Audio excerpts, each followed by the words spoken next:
के तपाईँ पनि यसरी नै होलीको कलर हटाउने गर्नुहुन्छ?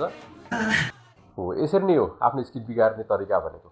हाम्रो होलीको कलरले सिन्थेटिक कलर छ भने सुपरफिसियल लेयरमा मात्रै एब्जर्ब हुँदाखेरि हटाउन एकदमै सजिलो जान्छ भने ओइल बेस कलर छ भने कहिलेकाहीँ डिप पोर्सतिर जान्छ अनि यसरी स्क्रब गर्दाखेरि झन् यो कलरहरू डिप गएर हटाउन झन् इम्पोसिबल जस्तो देखिन सक्छ है।